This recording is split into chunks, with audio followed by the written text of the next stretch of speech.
Hello विद्यार्थीगण, मैं के Kashyap unique publication के माध्यम से आप तमाम विद्यार्थी का हार्दिक अभिनंदन है। तो विद्यार्थीगण, जैसा कि आपको ज्ञात है, DLED की तैयारी आप बड़े ही शिद्दत के साथ कर रहे हैं, क्योंकि आज के दौर में टेक्निकल हैंड होना बेहद ही जरूरी है और आप पर तो महती उत्तरदायित्व है, क्योंकि इसके माध्यम से आप स्वयं तो अपनी भविष्य का निर्माण अपनी मुट्ठी में करेंगे ही, राष्ट्र के निर्माण में भी आप अपना योगदान देंगे। लेकिन उसके लिए पहले स्वयं अपने योग्यता को परिमार्जित करना है और परिमार्जन का मंच है यूनिक पब्लिकेशन। आइए आज हम लोग किसको अध्ययन करेंगे? 1/4/2024 1/4/2024 का जो पूछा गया प्रश्न है, इसका अध्ययन करेंगे, है ना। और आपको ज्ञात है अब तक तो 25 में हम लोग चल रहे थे, तो 25 में जहां 91 से शुरू होती थी, लेकिन देखिए यहाँ पर थोड़ी सी जो है सो परिवर्तन किया गया है। यहाँ प्रश्न आपके सामने 71 से 2025 में 91 से 110 नंबर तक जो होता था वो सामाजिक अध्ययन था। यहाँ 71 से 90 तक का आपका प्रश्न का अंक में क्या कहते हैं, वो सीरियली क्रम में केवल परिवर्तन है, बाकी प्रश्न अपने पूर्ववत यथारूप में है। आइए प्रश्न को देखें। फ्रांस की क्रांति के समय वहां का राजा कौन था? अब पहले ये देखना है कि फ्रांस की क्रांति कब हुई। तो फ्रांस की क्रांति हुई 1789 में, जिसकी देन थी स्वतंत्रता, समानता और बंधुत्व। ये फ्रांस की क्रांति की देन है, स्वतंत्रता, समानता और बंधुत्व। तो क्रांति हुई कब? 1789 में। अब पूछता है उस वक्त वहां का शासक कौन था। अब आइए नेपोलियन के बारे में तो आप अच्छी तरह से जानते हैं। ये जो है सो 1803 से लगभग 1815 तक नेपोलियन शासक के रूप में रहा। तो नेपोलियन शासन रहा कब से कब तक? तो 1803 से 1815 तक, है ना। प्रश्न पूछेगा कि नेपोलियन फ्रांस का शासक कब रहा। कल प्रश्न के रूप में, स्वतंत्र प्रश्न के रूप में ये भी पूछ सकता है। और वास्तव में तो 1803 से नहीं बल्कि कह सकते हैं वास्तविक सत्ता तो उसके पास 1804 से आती है 1815 तक, और अंतोगत्वा वो वाटरलू का युद्ध में पराजित होकर के अब वहां के शासक लुई 1 2 3 4 5 के नाम से जाने जाते थे। आपको याद होगा कि लुई 14 जब शासन कर रहा था, तब भारत में 31 दिसंबर ये लुई जब 14 का शासन काल था, तो लुई 14 के शासन काल में 1664 में फ्रेंच ईस्ट इंडिया कंपनी की स्थापना हुई।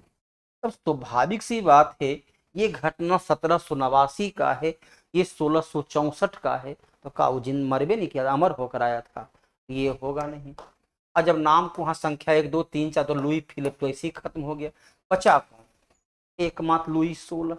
अब जब ये कंसेप्ट होगा, जब उसको आगे पीछे तोड़ कर देखेंगे कि भाई लुई 14 हम पढ़े हैं कि भाई जब लुई 14 था तब भारत में 1664 में फ्रेंच ईस्ट इंडिया कंपनी गठन हुआ, तो ये तो उत्तर हो नहीं सकता, क्योंकि फ्रांस की क्रांति 1789 में हुई। नेपोलियन तो फ्रांस की क्रांति का हंता, फ्रांस की क्रांति को खत्म करने वाला जाना जाता क्रांति के बाद का है। वहां का राजा का नाम लुई 1 2 3 4 5 6 होता था, तो लुई फिलिप है तो होगा नहीं। अब देखो क्या है उत्तर, एकदम एक्यूरेसी के साथ आया। चेरो जनजाति बिहार के साहब 12वीं शताब्दी से लेकर 18वीं शताब्दी तक 18वीं शताब्दी तक हम देखते हैं कि चेरो जनजाति जो है शाहाबाद अर्थात आरा, सासाराम, भोजपुर इत्यादि क्षेत्र पर ये इनका जो है सो राज सत्ता स्थापित होती है। ये पलामू का रहने वाला मूलतः निवासी पलामू का निवासी था। तो चेरो जनजाति के लोग लंबे समय तक बिहार में राज्य स्थापित किए थे। और रांची के क्षेत्र में मूलतः जो है वो मुंडा का प्रभाव है। रांची के क्षेत्र में मुंडा और संथाल जाति का प्रभाव है। भागलपुर, पटना, यहाँ जनजाति की आबादी बहुत ही सीमित तौर पर है। हर है आबादी तो, लेकिन बहुत ही सीमित तौर पर है। गिउसेप मैजनी ने यंग यूरोप नामक गुप्त, ऐसे तो यंग इटली, इन्होंने एक जो है मैजनी के द्वारा एक संस्था बनाई गई थी यंग इटली। ये संस्था 1928 में इन्होंने यंग इटली बनाया था। लेकिन पूछ रहा है यंग यूरोप, युवा यूरोप, ये बर्न में स्थापित किया था, 1834 में स्थापित किया था, बर्न में 1834 में। और वाकई में मैजनी था कहाँ का? तो मैजनी का योगदान होता है इटली के एकीकरण में। इटली के एकीकरण में मैजनी का योगदान होता है। इटली का एकीकरण में मैजनी का सबसे प्रभावी भूमिका होता है। इटली का एकीकरण के 3 महत्वपूर्ण हस्ती थे।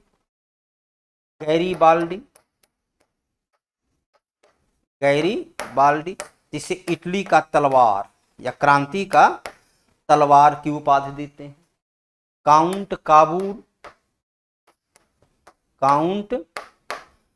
काबूल, जिसे इटली का जो है क्या बोलते हैं, कुछ याद है? बोलिए। और एक यहाँ चलिए, आपका मैजनी आपके सामने है। तो मैजनी को इटली का मस्तिष्क, मैजनी को इटली का मस्तिष्क बोलते हैं। गैरीबाल्डी क्या हुआ? तलवार हुआ। तो काउंट काबूल क्या है? आत्मा या हृदय। इसे आत्मा या हृदय कहते हैं। ये 3 व्यक्ति को, वियना ऑस्ट्रिया की राजधानी है, ब्रुसेल्स बेल्जियम की राजधानी है। जलियांवाला बाग हत्याकांड कब हुआ था? तो 13 अप्रैल 1919 को हुआ।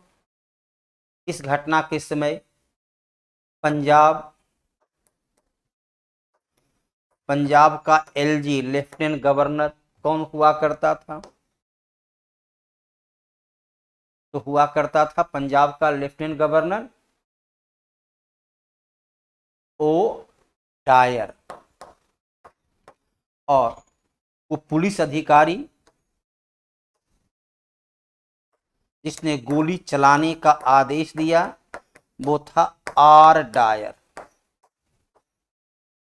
अंग्रेजों के हिसाब से कुल 1650 गोली चली और 379 लोग मारे गए। घटना की जांच के लिए हंटर समिति का गठन किया गया। इस समिति में 1 2 नहीं 3 भारतीय भी थे। समिति में जो है 3 भारतीय भी शामिल थे। कांग्रेस पार्टी ने अलग से एक कमिटी बनाया जिसका नाम था तहकीकात। कांग्रेस ने एक अलग से बनाया, उसका नाम है तहकीकात आयोग। तो जलियांवाला बाग हत्याकांड की जांच के लिए अंग्रेजों ने हंटर आयोग और कांग्रेस ने तहकीकात आयोग का गठन किया। तहकीकात आयोग के अध्यक्ष थे पंडित मदन मोहन मालवीय। पंडित मदन मोहन मालवीय जो है इसके अध्यक्ष थे। मॉन्टेग्यू चेम्सफोर्ड जो है 1919 में जो रिपोर्ट आया, सुधार आया, उसे मॉन्टेग्यू चेम्सफोर्ड सुधार के नाम से जानते हैं। चेम्सफोर्ड उस वक्त भारत का वायसराय हुआ करता था और मॉन्टेग्यू उस वक्त भारत का सचिव। भारत का सचिव हुआ करता था। डायर तो गोली चलाने का आदेश ही दिया था। जनरल डायर तो गोली चलाने का आदेश ही दिया था। भारत के प्रेस का जनक किसे कहा जाता है? भारतीय प्रेस या समाचार पत्र का जनक तो इसे सामान्य अवस्था में बोलते हैं। अब यहां पर देखिए अलग, उसे एक होता है चार्ल्स मेटकाफ। चार्ल्स मेटकाफ अधिक पूछा गया गवर्नर जनरल के रूप में, तब गवर्नर जनरल के रूप में पूछा गया तब हो गया चार्ल्स मेटकाफ। और सबसे पहला भारतीय प्रेस का, भारत में प्रेस के जनक माने जाते हैं, चलिए जेम्स ऑगस्टस हिक्की। जिस प्रकार विकल्प है तो 1780 में इसने पहला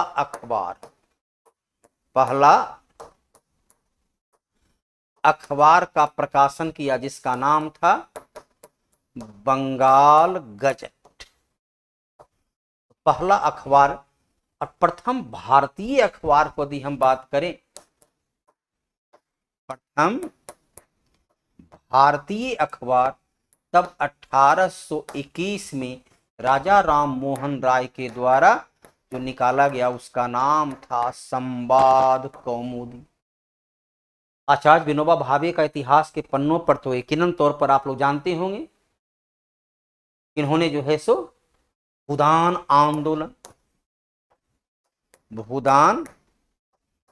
आंदोलन की शुरुआत इनके द्वारा किया गया था। उत्तर क्या हो गया? जेम्स ऑगस्टस हिक्की, इन्होंने भारत का पहला समाचार पत्र का प्रकाशन किया। कब किया? तो 1780 ईस्वी में किया। अखबार का नाम क्या था? तो बंगाल गजट। तो हर एक प्रश्न पर, आजकल क्या एक्स्ट्रा का जमाना है, आप कपड़ा भी खरीदते हो तो उस पर क्या एक्स्ट्रा मिल रहा है। तो आज का देखो, तो बदलते परिवेश में जैसी बाजार की मांग है, जैसी आवश्यकता है, उस आवश्यकता के लिए लगातार पब्लिकेशन, यूनिक पब्लिकेशन परिवर्तित होता रहा है। ऐसे भी परिवर्तन तो समाज का शाश्वत नियम है। तो यूनिक पब्लिकेशन का बुक हाथ में हो जो आपकी नॉलेज को बढ़ाने के लिए ही प्रतिबद्ध है, और एक्सप्लेनेशन के माध्यम से एक्स्ट्रा नॉलेज को प्राप्त कीजिए। प्रत्येक प्रश्न को क्यों और कैसे से समझिए, उसके हर विकल्प को बेहतर तरीके से जानिए। नाथुला दर्रा, दर्रा कहते हैं पर्वत का वो कटा छटा भाग जिसके माध्यम से इस पार से उस पार जो है आ जा सकते हैं, इसे दर्रा कहते हैं। अब सिक्किम में देखो नाथुला दर्रा, हिमाचल प्रदेश में शिवकिला दर्रा, उत्तराखंड में माना दर्रा। तो अलग अलग जगह अलग अलग दर्रा होती है, अलग अलग में अलग अलग दर्रा है। दर्रा से प्रश्न पूछा जाता है। एक बार क्वेश्चन पहले आपका बनिहाल दर्रा था, रोहतांग दर्रा था। यहाँ हिमाचल प्रदेश में रोहतांग दर्रा भी है, तो हिमाचल प्रदेश में रोहतांग दर्रा है। लद्दाख का जो जिला दर्रा है, तो अलग अलग जगह दर्रा होती है। श्रीलंका की राजधानी पहले कोलंबो हुआ करता था। श्रीलंका की राजधानी पहले जो है कोलंबो हुआ करता था, लेकिन वहां भीड़ भाड़ बढ़ गया, तो थोड़ी सी आवागमन से लेकर के अन्य प्रकार की परेशानियां की शुरुआत हो जाती है। उसके कारण जलवायु वहां पर जो है बदलते परिवेश के आधार पर उसमें बदलाव किया गया और राजधानी कर दिया गया जयवर्धनपुरा। जयवर्धनेपुरा उसकी नई राजधानी बदल दी गई। तो राजधानी परिवर्तन आप इतिहास के पन्नों पर ही बहुत देखे हुए। कलकत्ता से राजधानी दिल्ली लाया गया है ना। तालाब पालन प्रणाली की सामान्य मछलियां, जिसका उद्देश्य क्या होता है? व्यवसाय करना। तालाब के में मछली पालते हुए अपनी कृषिगत आय में वृद्धि करना। तो कैटलास अर्थात क्या बोलते हैं, केतला क्या होता है? कैटलास का जो सामान्य भाषा में केतली या मछली तो हम खाते नहीं है, रेहू, कतला, कतेला या कुछ है नहीं, कतेला या कुछ इस प्रकार का है, रेहू। ये सब मुख्य मछली का जो स्रोत होता है। ये सभी मछली जो है एक दूसरे के नुकसान नहीं पहुंचाते। पढ़ते हैं कि बड़ी मछली छोटी मछली को खा जाता है, यहाँ ऐसा नहीं। ये सभी एक साथ रहने वाले, एक प्रकार के भोजन करने वाले, इसमें कि विकास बड़े तीव्र गति से होता है, ये मछली के रूप में आता है। कुद्रेमुख एक महत्वपूर्ण है, अलग अलग भारत में अलग अलग जगह अलग अलग प्रकार की खनिज संपदा है। तो कुद्रेमुख ये लौह अयस्क यहाँ ये लिखिए दिया, कहाँ है, कर्नाटक का है। केरला में क्या प्राप्त होता है, तो मोनोजाइट अर्थात थोरियम। आंध्र प्रदेश झारखंड के से ज्यादा उत्पादन अब अवरक। अब तो यूरेनियम भी दुनिया का सबसे बड़े इसमें से एक, यूरेनियम का खोज भी यहाँ हो चुका है। मध्य प्रदेश के जबलपुर के क्षेत्र में लौह खनन के लिए ये भी जाना जाता है। तो अलग अलग जगह अलग प्रकार के लौह अयस्क या अन्य प्रकार के खनिज संपदा हैं। राष्ट्रीय जैव विविधता दिवस अब 22 अप्रैल को क्या मनाते हैं, पृथ्वी दिवस। 22 अप्रैल को पृथ्वी दिवस, 22 जून को वर्षा वन दिवस के रूप में, और 22 मई को जैव विविधता दिवस के रूप में। ये तीनों को याद रखना है। और होता क्या है कि सामान्य अवस्था में जब आपका एग्जाम का जो महीना है, उस महीना के आगे पीछे वाले का क्वेश्चन पूछने की संभावना बनी रहती है। देखिए मई में आपकी एग्जाम हो सकती है, मई से है, फिर से क्वेश्चन पूछा जा सकता है। तो ये बराबर देखा जाता है कि दिवस का क्वेश्चन जो पूछा जाता है जिस वक्त आप एग्जाम दे रहे हैं, जिस माह में, उसी माह के बीत चुके या आने वाले समय का या वैसे तो बीता हुआ ही दिवस के रूप में पूछा जाता है। भारत का प्रथम तेल शोधन, भारत ही नहीं वो संपूर्ण एशिया का भी प्रथम था। एशिया का भी प्रथम था जो 1901 में, ये भी रिपीट क्वेश्चन है। डिगबोई अर्थात असम के क्षेत्र में, अर्थात असम के क्षेत्र में डिगबोई। मथुरा में भी है, मथुरा में भी तेल शोधन कारखाना है।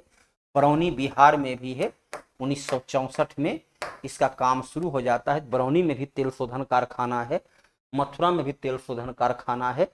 लेकिन डिगबोई जिसकी स्थापना कब हुई, 1901 में। ये भारत पूरे एशिया का पहला तेल शोधन कारखाना जो है सो यहीं पर स्थापित किया गया। यहीं पर पहली बार 1889 में तेल कुआं की खोज भी यहीं पर पहली बार हुआ था। कांडला पत्तन, पत्तन अलग अलग राज्य का अलग अलग पत्तन है। चलिए इसको हम इस रूप में देखें। ये नहीं,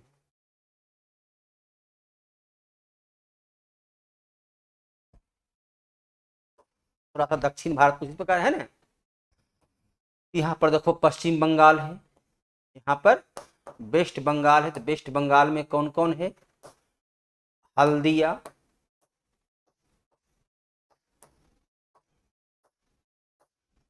कलकत्ता।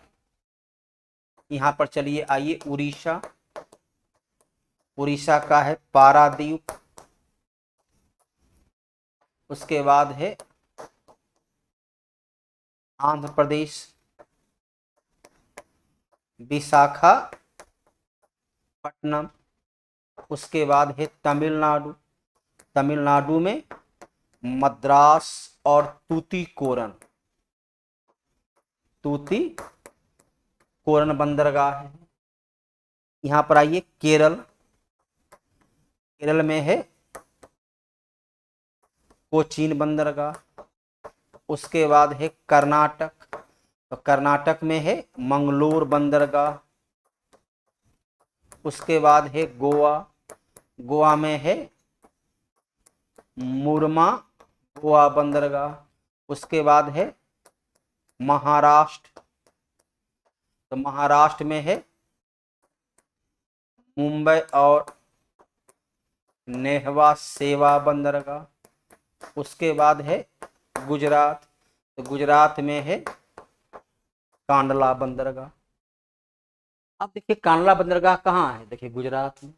कल पूछ सकता है कि पश्चिम बंगाल का कौन सा बंदरगाह है, तो हल्दिया और कलकत्ता। महाराष्ट्र का कौन है, तो नेहवा सेवा और मुंबई।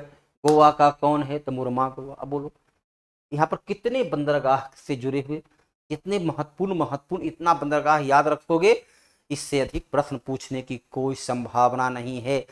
और लेकिन बनिस्पत आप लाभान्वित कब हो पाओगे, जब आपके हाथ में यूनिक भारती का बुक में आप अपने बनाइए, ताकि आप ये देखिए कि कितना आपकी नॉलेज डीप है, कहाँ तक आप 20 क्वेश्चन में पहुंचते हैं। अब तो वो जानकारी आप में है, अब देखना है कि हम इससे कुछ एक्स्ट्रा क्या सीख सकते हैं। अब एक्सप्लेनेशन के माध्यम से अपनी नॉलेज को ब्रीफ कीजिए, एक्स्ट्रा की बढ़ाइए, और अब सफलता का मार्ग को प्रशस्त कीजिए। बिहार का शोक किस नदी को कहते हैं? कोसी नदी, जो सप्तकोशी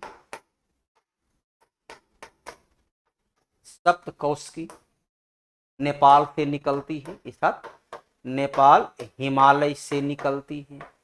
और गंगा की ये महत्वपूर्ण सहायक है, गंगा की महत्वपूर्ण सहायक है, जो खगड़िया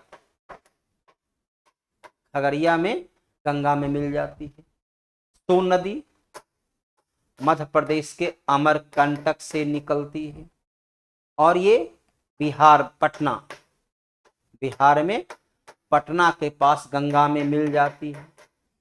यमुना गंगा की सबसे लंबी सहायक, यह जो है सबसे लंबी सहायक नदी है, जो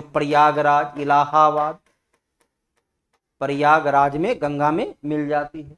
गंगा भारत की सबसे लंबी नदी, जो 2525 किलोमीटर लंबी है, भारत की सबसे लंबी नदी। लोकतंत्र में कल्याणकारी राज की संकल्पना संविधान के किस भाग से? अब कल्याणकारी राज बोला गया, directive principle of state policy, अर्थात क्या बोलते हैं उसको? राज्य का नीति निर्देशक तत्व, इसका उल्लेख संविधान का अनुच्छेद 36 से 51 में है। अब चारों को आप देख लो, अरे भाग 1, 2, 3, 4 चारों को जान लो। भाग 1, इसमें जो है अनुच्छेद 1 से लेकर 4 है, और ये क्या कहता है? भारत और संघराज्य क्षेत्र, भारत और संघराज्य क्षेत्र के नाम से इसे जाना जाता है। आइए भाग 2 में क्या है? तो भाग 2 में है नागरिकता, जो अनुच्छेद 5 से 11 में जाना जाता है। भाग 3 में क्या है? तो भाग 3 में है अनुच्छेद 12 से 35, जो मौलिक अधिकार क्या कहलाता है? इसे मौलिक अधिकार के नाम से जानते हैं। मौलिक अधिकार को भारतीय संविधान का मैग्ना कार्टा कहा जाता है। अब आइए भाग 4, राज्य का नीति निर्देशक तत्व। भाग 4 को ही भारत के संविधान का कल्याणकारी राज्य की अवधारणा, संविधान निर्माताओं की दार्शनिक मनोदशा का अध्याय कहते हैं, जो संविधान के भाग 4 में है, अनुच्छेद 36 से 51। देखिए कितना, किस अनुच्छेद में है, उसमें कौन सा विषय है, ये तमाम जानकारियां, इसको 8 प्रकार से क्वेश्चन पूछा जा सकता है। जब आप अपने से बनाते हैं तो केवल एक बार में एक सवाल को हल कर पाते हैं, लेकिन जब आप यूनिक भारती के मंच से इसके कश्यप से जुड़ जाते हैं, तो आप देखते हैं कि यूनिक पब्लिकेशन आपके लिए कितना सरल सुलभ साधन उपलब्ध कराता है, रिसोर्स उपलब्ध कराता है, ताकि आपकी नॉलेज बेहतर हो। मतगणना, अब मतगणना चुनाव कौन कराता है? चुनाव कराने के लिए निर्वाचन आयोग उत्तरदायी है। तो निर्वाचन आयोग का काम है मतदान, मतगणना इत्यादि से संबंधित तमाम प्रकार के। अभी तो आप देखिए पश्चिम बंगाल में चुनाव हुआ, कुछ समय पहले चलिए बिहार में चुनाव हुआ, आगे देखिएगा अभी लगभग 7 महीना के बाद उत्तर प्रदेश में चुनाव होगा। तो चुनाव तो देश में सालों भर चलते ही रहता है। तो संविधान का अनुच्छेद 324 से लेकर 329 तक निर्वाचन आयोग, चुनाव आयोग का उल्लेख है। यह कैसी संस्था है? यह एक संवैधानिक संस्था है। कैसी संस्था है?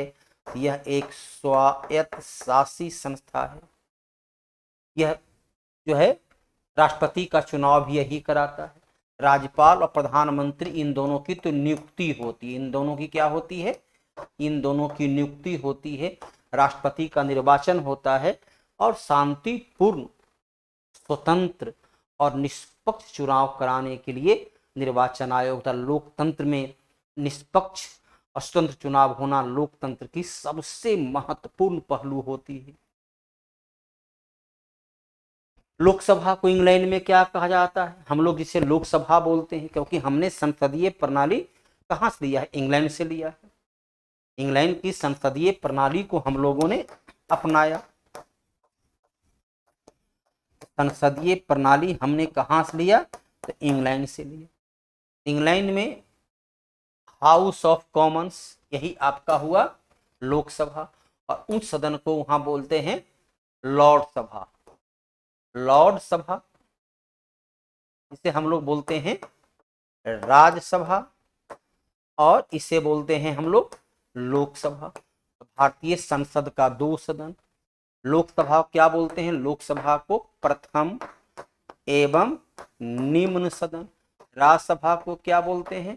राज्यसभा को द्वितीय एवं उच्च सदन। इंग्लैंड में भी वही बोला जाता है जो भारत में बोलते हैं, क्योंकि हमने तो इंग्लैंड से ही प्रभावित होकर, इंग्लैंड की व्यवस्था से प्रभावित होकर भारत में उस प्रकार की सिस्टम को लागू किया। निम्न में कौन एक राजनीतिक अधिकार नहीं है? आप अपने आप पर देखिए कि आपको वो पॉलिटिकल अधिकार क्या नहीं है। व्यवहार में आप अपने आप को उस जगह पर लाइए। मतदान का अधिकार, 18 वर्ष से ऊपर के, क्या उसे बोलते हैं? वयस्क मताधिकार। क्या बोलते हैं उसे? वयस्क मताधिकार, जिसका उल्लेख संविधान का अनुच्छेद 326 में है। ये तो आपका अधिकार है। कोई भारत का कोई भी नागरिक चुनाव लड़ सकता है। जो उसकी शर्त है मुखिया का, देखिए बिहार में शायद 1-2 महीना के बाद जून जुलाई में चुनाव होगा, तो मुखिया के लिए आपकी न्यूनतम आयु 21 वर्ष है, तो मुखिया, वार्ड मेंबर, सरपंच का चुनाव लड़ सकते हो।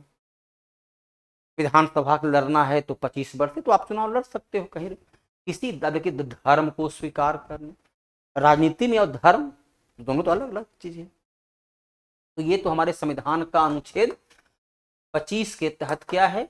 ये हमारा मौलिक अधिकार है। ये क्या है? ये हमारा मौलिक अधिकार है। हम किसी भी धर्म को स्वीकार कर सकते हैं, धर्म का प्रचार प्रसार कर सकते हैं, धर्म के हिसाब से जीवन यापन कर सकते हैं। सरकार की आलोचना करना लोकतांत्रिक अधिकार है। अनुच्छेद 19 क्या कहता है? वाक स्वतंत्रता, हम अपने विचार को अभिव्यक्त कर सकते हैं, तो वाक स्वतंत्रता। तो क्या हो गया? किसी धर्म को वह, ये तीनों राजनीतिक अधिकार है, जबकि ये धार्मिक अधिकार है। भारत में नागरिक भागीदारी के प्रश्न का समाधान किस सिद्धांत? नागरिक भागीदारी, कहां भागीदारी? माने सत्ता में भागीदारी, सत्ता में भागीदारी, सत्ता में भाग। आखिरकार इसी आधार पर आरक्षण दिया गया, ताकि जो गरीब वर्ग हैं, जो कमजोर वर्ग हैं, जो हाशिए के वर्ग हैं, उन्हें भी सत्ता में भागीदारी मिले, उन्हें भी अपनी समाज के उत्थान का अवसर मिले। सबका साथ, सबका विकास, by the people, for the people, of the people. जनतंत्र जनता के द्वारा, जनता के लिए, जनता से शासित है। तो संख्या, जिसकी जैसी संख्या हो वैसा मिले। धर्मनिरपेक्षता, तो जहां राज की कोई अपना धर्म नहीं हो। अवसर की समानता, सत्ता की भागीदारी, सभी को अवसर मिले। अवसर प्रत्येक समुदाय को, प्रत्येक धर्म को, प्रत्येक जाति के प्रत्येक लोगों को अवसर मिले, ताकि वो अपनी योग्यता, अपनी दक्षता, अपनी क्षमता के आधार पर उसके निर्माण में, उसके पुनर्निर्माण में अपना योगदान दे सके, है ना। और आपके सामने अब सेकेंड लास्ट क्वेश्चन है। सेकेंड लास्ट क्वेश्चन जब सामने है, इस बात को याद रखिएगा कि आप वास्तविक तौर पर लाभान्वित तभी हो पाएंगे। कहीं भी जब आप कार्य करते हैं तो उद्देश्य क्या होता है? लाभ प्राप्त करना। यहाँ भी उद्देश्य क्या है? नॉलेज को ब्रीफ करके सरकारी स्कूल में एडमिशन लेना, और उसमें कहीं न कहीं आपको सहयोगी जरूरत पड़ेगी बुक की। तो बाजार में अनेक बुक में से अपनी एक अलग पहचान, अलग विशेषता यूनिक पब्लिकेशन रखता है, जहां अपनी अपनी निरंतरता, अपनी विश्वसनीयता के माध्यम से आपके सामने उचित आवश्यकता अनुसार परीक्षा के पैटर्न को ध्यान में रखकर प्रश्नों का वो पिटारा रखता है। और अब तो ये सुविधा है कि उस पिटारा से कैसे बेहतर नॉलेज मिले वो भी आपको सुविधा उपलब्ध हो जाती है। लोकतंत्र का सर्वोत्तम की परिभाषा खाली ये याद रखना है, bye the people, for the people, of the people. या दूसरा लोकतंत्र वह है जिसमें सभी जनता का भाग है। यदि शिक्षा का अभाव होगा तो लोकतंत्र तो सफल नहीं हो पाएगा। नागरिकों की गरिमा में वृद्धि, जनसंख्या की अधिकता आदि होगी तो फिर लोकतंत्र कहीं न कहीं प्रभावित होगा। अब हमारे जैसा देश है, सरकार योजनाएं बनाती है लेकिन गरीबी बेरोजगारी पर बहुत ज्यादा प्रभाव नहीं पड़ता। बहुदलीय पढ़ते सर्वोत्तम गुण है। अलग अलग दल तो हो, लेकिन दो दल भी हो सकता है। जैसे इंग्लैंड में 2 दल है, अमेरिका में 2 ही दल है। तो नागरिकों की गरिमा में वृद्धि, नागरिकों की प्रतिष्ठा में वृद्धि, नागरिकों के सम्मान में वृद्धि, क्योंकि लगता है कि ये सरकार हमारी है, ये सरकार जो है हमारी है, सरकार हमारे लिए बनी हुई है, सरकार हमारी काम के लिए है, मैं सरकार का हिस्सा हूं, निर्णय में हमारा योगदान है ना। और अंतिम सवाल है, कौन सा कदम लोकतंत्र के सुधार का सूचक है? अशिक्षा, लोकतंत्र के लिए शिक्षित होना, याद की 6ठा क्लास में पढ़ते हैं। लोकतंत्र के लिए शिक्षित होना आवश्यक है, राष्ट्रीयता की भाव होनी आवश्यक है, लोकतंत्र के महापर्व में चुनाव में भाग लेने का उत्साह हो। यदि बेरोजगारी रहेगी तो फिर तो क्रय विक्रय होगा, अशिक्षा रहेगा तो वोट की क्रय विक्रय होगी, असमानता रहेगा तो। लेकिन पंचायती राज इसे क्या कहते हैं? लोकतंत्र का प्रथम पायदान, लोकतंत्र का प्रथम पायदान, प्रथम सीढ़ी। ये क्या है? लोकतांत्रिक विकेंद्रीकरण, लोकतांत्रिक विकेंद्रीकरण का परिचायक। संविधान का अनुच्छेद 40 में दिया गया ग्राम पंचायत का गठन हो, और फिर इसके लिए 73वां संविधान संशोधन किया गया। और 73वां संविधान संशोधन के द्वारा 1992 में इसे संविधान का भाग 9 में रखा गया और अनुच्छेद 243A से लेकर O तक में पंचायती राज को दिया गया। तो याद रखना है कि यदि सफलता प्राप्त करना है तो यूनिक पब्लिकेशन से जुड़ना है, क्योंकि यहाँ हर एक प्रश्न पर एक्स्ट्रा नॉलेज मिलती है। अब विद्या ददाति विनयम, विद्या बांटने से बढ़ता है। तो आप स्वयं भी भाग लें और अपने दोस्तों को भी जोड़ें, तो उससे आपकी नॉलेज में, और साथ साथ केवल एक्स्ट्रा नॉलेज ही नहीं होती है, आत्म परीक्षण का भी अवसर देता है। देखिए यूनिक टेस्ट पास, इससे जुड़िए और अपने को देखिए, अपने को आजमाइए। अपने पे भरोसा है तो दाव लगा ले, अपने को देखिए कि क्या आप उसके लिए कितना सर्वथा योग्य हैं, और फिर उसकी डिस्कशन तो आपके पास उपलब्ध है ही।